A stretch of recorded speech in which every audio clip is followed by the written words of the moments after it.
Ja, grüßt euch Leute, hallo und herzlich willkommen zu einem neuen Video auf unserem Kanal. Wir haben mal wieder ein neues Video zum Thema Mining, Caspar Mining, beziehungsweise was man mit dem Cas0 Pro noch minen kann. Darum soll es heute letztendlich in diesem Video gehen. Von daher starten wir einfach mal rein in die Thematik. Ja, ihr seht hier gerade auf dem Shop von iceriver.io, der Cas0 Pro ist ausverkauft. Den Cas0 Pro in der Special Edition gibt es aktuell noch 349 $. Da kommt noch ein bisschen Versand mit dazu. Ich glaube, so um die 100 $ plus Einfuhrumsatzsteuer. Dann habt ihr so einen Teil letztendlich zu Hause. Ob es sich momentan lohnt, sich so einen Miner noch zu kaufen, kann ich euch nicht wirklich direkt antworten. Es müsst halt eben jedes Mal die Stromkosten gegenrechnen. Aber das wisst ihr, für alle, die eine PV-Anlage haben, die 100 Watt tun da nicht weh. Die meinen natürlich dann auch effektiv. Ja, aber habt immer bitte die Stromkosten im Auge. Ja, worum geht es heute in diesem Video? Und zwar, wir haben mehrere Zuschriften bekommen, könnte da nicht mal ein Video drüber machen. Und natürlich machen wir das und natürlich testen wir das Ganze auch, was wir euch vorstellen. Ja, im Normalfall ist es so, dass ihr mit euren Ice River Minern oder Bitmain, je nachdem was ihr habt, im klassischen Stil Caspar meint, das heißt entweder im Solo-Betrieb oder halt eben im Pool-Mining. Ja, das ist hier nochmal die Website von dem Coin caspar.org bzw. Token. Hier wird das Ganze nochmal erklärt. Und hier haben wir natürlich den Hashing-Algorithmus K-Heavy-Hash. Das bedeutet, Caspar wird im K-Heavy-Hash gemeint sozusagen. Und hier ist es halt eben so, dass es noch einen zweiten Coin gibt momentan, der auch mit dem K-Heavy-Hash gemeint werden kann. Das bedeutet, jeder, der einen Caspar-Miner hat, kann auch einen zweiten Coin meinen. Also Dual Mining geht meines Erachtens aktuell nicht, aber ihr habt halt eben die Möglichkeit, noch einen zweiten Coin damit zu minen.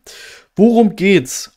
Genau, es geht um den Setra Coin. Also die Webseite ist setracoin.com. Eine Welt voller Möglichkeiten. Ja, das ist quasi die Seite, packe ich euch auch nochmal in die Videobeschreibung unten rein. Hier wird auch nochmal erklärt, Ghost-Deck-Protokoll, K-Heavy-Hash-Algorithmus. Und auf der Seite wird auch nochmal erklärt, wie das Ganze funktioniert. Wird jetzt ein bisschen blöd angezeigt, weil ich es im Browser auf Deutsch übersetzt habe. Ja, und hier auf der Seite findet ihr aber im Grundprinzip, außer die Mining Pools, alles, was ihr letztendlich braucht. Aber wir machen das jetzt Schritt für Schritt mal mit euch zusammen. Genau. Lest es euch bitte mal durch. Das ist die Seite zum Coin, was der Coin kann, was es mit dem Coin auf sich hat, etc. etc. Beziehungsweise, um es richtig auszudrücken, ist es ein Token. Ja, und hier wird halt eben nochmal erklärt, wie es funktioniert, wie es funktionieren kann. Es ist ja auch möglich, zum Beispiel auf GPU zu meinen, aber wir sind halt eben im ASIC-Bereich unterwegs, von daher machen wir das auf den ASIC-Miner. Hier ist auch nochmal quasi die Wirtschaft, also das Ökosystem. Proof of Work, hatte ich ja schon gesagt, K-Heavy-Hash ist der Algorithmus, Token, Taker SZR, Blockzeit 1 Sekunde. Und 28,7 Milliarden sind halt eben im Gesamtangebot, also Total Supply. Ja, das ist halt eben das Wichtige. Ja, Metaversum, darum geht es halt eben auch auf dieser Seite. Falls es euch interessiert, guckt es euch einfach mal an. Bei uns liegt aber aktuell der Fokus im Mining vom Setra Coin. Genau. Und zwar, wo fange ich am besten an? Genau, ihr braucht eine Wallet. Und zwar habt ihr die Möglichkeit, bei mehreren Exchanges oder halt eben auch direkt auf der Seite euch eine Wallet anzulegen. Also hier zum Beispiel hier Xegex, wenn ich es richtig ausgesprochen habe, TradeOcker und Non-KYC. Das sind die drei Exchanges, wo ihr auch dementsprechend eine Wallet bekommt. Ihr habt natürlich auch die Möglichkeit, euch eine Web-Wallet oder eine Desktop-Wallet zu installieren. Findet ihr hier alles auf dieser Seite von SetraCoin. Wir wollen aber, weil es ist ja nur ein Test erstmal, uns keine feste Wallet installieren. Das heißt, wir haben uns bei TradeOcker eine Wallet besorgt. Ich zeige euch jetzt mal, wie das funktioniert. Und zwar haben wir uns einen Account bei TradeOcker angelegt. Das war auch gerade eben erst, also das ist nicht allzu lange her. Und das sieht halt eben relativ einfach aus. Die Anmeldung war auch relativ einfach. Einfach nur E-Mail-Adresse und halt eben ein Passwort hinterher, Zwei-Faktor-Authentifikation, also mit der App. Und das war's. Danach geht ihr auf Deposit, weil ihr wollt ja letztendlich auch was einzahlen. Sucht euch hier den Coin raus, Setra, SDR, Setra, klickt hier drauf und schon habt ihr eure Setra-Wallet. Die könnt ihr rauskopieren und die braucht ihr halt eben dann, um euren Miner letztendlich einzustellen. Ihr seht hier, bei mir läuft es jetzt schon ein paar Minuten und wir haben auch schon die ersten Setras bei uns bekommen. Ja, das heißt, ihr seht hier 8 Cent. Aktuell haben wir hier einen Markt Setra zu Litecoin. Die anderen, es gibt noch andere Märkte, Xegex zum Beispiel bietet auch gegen USDT. Muss mal gucken, genau, die haben hier einen SDR-USDT-Markt aktuell am Start, also USD Tether. Ja, und aber letztendlich ist es egal, in welche Richtung da getauscht wird, Hauptsache das Ganze funktioniert. Ja, wie gesagt, guckt euch hier auf der Seite an.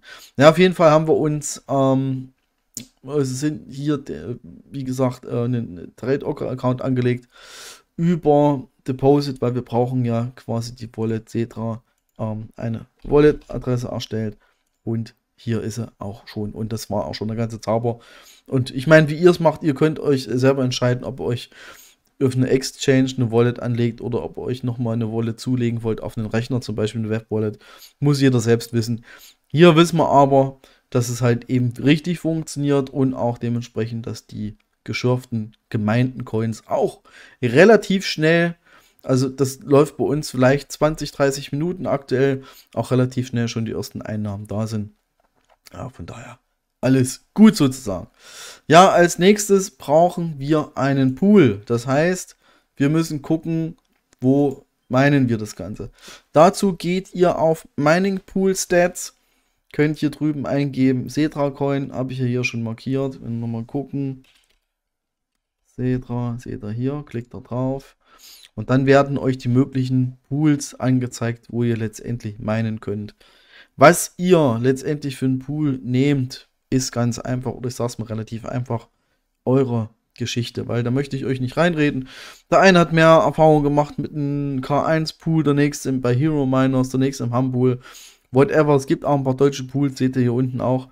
Ja, und wir haben uns für Hero Miners entschieden.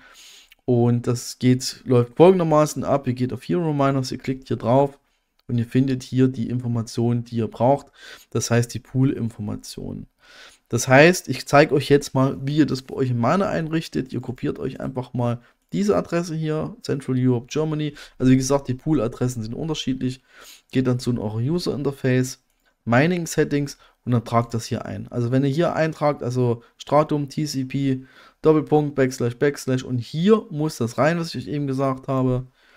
Zack, hatte ich schon eingetragen. Und hier kommt jetzt eure Setra-Wallet rein. Also die Setra-Wallet hatte ich euch gezeigt, haben wir hier direkt bei TradeOcker angelegt. Könnt auch eine Web-Wallet nehmen, whatever, was ihr auch wollt. Das heißt, hier kommt eure Setra-Wallet letztendlich rein und hinten nochmal Punkt, das ist der Worker-Name, also mit welchem Namen der laufen soll. Ihr geht dann auf Save, startet einmal euren Ice River durch, beziehungsweise müsst ihr nicht, ich habe nicht durchgestartet, ging auch so. Und dann könnt ihr zurück zur Homepage springen und da seht ihr hier unten in dem Bereich, das heißt, der Pool ist verbunden, ist connected, arbeitet auch, hier ist die Setra Wallet und das Ganze funktioniert. Nichtsdestotrotz habe ich noch den Caspar Solo noch als Bounce mit drin. Das bedeutet, falls mal ein Pool nicht verfügbar ist, springt er automatisch auf den zweiten und oder letztendlich auch auf den dritten. Ja, ihr seht es hier, kommen wir vielleicht irgendwann nochmal dazu zum Thema Overclocking, aber aktuell machen wir das halt eben noch nicht. Gründe dazu hatte ich, glaube ich, auch schon mal erwähnt. Das ist der ganze Zauber, damit das hier funktioniert. Ja, dann habt ihr, wenn ihr das alles eingerichtet habt, seht ihr das auch. Das heißt, ihr geht zurück in den Pool und zwar scrollt ihr weiter nach unten und ihr seht jetzt quasi hier die Leistung von meinem Miner jetzt. Ihr kopiert hier oben bei Lookup bzw. Your Stats, hier packt ihr eure Setra Wallet rein, was ihr euch auf irgendeiner Börse angelegt hat oder Exchange oder wie auch immer. Geht auf Lookup, dann lädt das Ganze. Ihr seht hier, unsere Current Hash Rate ist 185 Gigahash. Das heißt, die Durchschnitte von einer Stunde waren 206. Hier seht ihr auch nochmal die ganzen Hashes, was für Shares waren jetzt valide, welche nicht. Die Unconfirmed Balance, das heißt, was ist noch nicht bestätigt, pending, was ist insgesamt ausgezahlt worden in den letzten 24 Stunden und so weiter und so fort. Und hier unten seht ihr nochmal den Bereich, der eigentlich relativ interessant ist. Das heißt, wir haben aktuell täglich 1904 Setra-Coins bekommen wir. Das sind momentan $1,54. Das ist jetzt erstmal nicht schlecht, sage ich mal. Ihr seht hier nochmal das ganze Wochenbasis, also $10 oder knapp $11 auf der Woche und auf den Monat gesehen sind es $46. Um sie mal in Euro umzurechnen, 1,50 € haben wir hier, maximal 10 Euro pro Woche und ich sage mal 45 bzw. 44 Euro pro Monat. Dass das bei rumkommt, seht ihr, hier ist nochmal der Worker Name, also ihr seht auch hier die Hash Rate und so weiter und so fort. Also das geht schon relativ gut, sage ich jetzt mal. Ja, ihr seht hier die Preise. Es ist auch gerade wieder so ein Stück weit gestiegen, sehe ich gerade.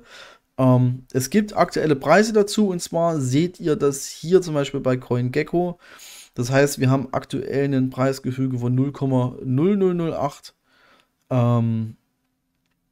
Dollar Cent sozusagen, was den Kurs angeht. Und da sagen jetzt viele, oh, das ist aber nicht viel. Ja, ist es auch nicht, gebe ich euch natürlich vollkommen recht.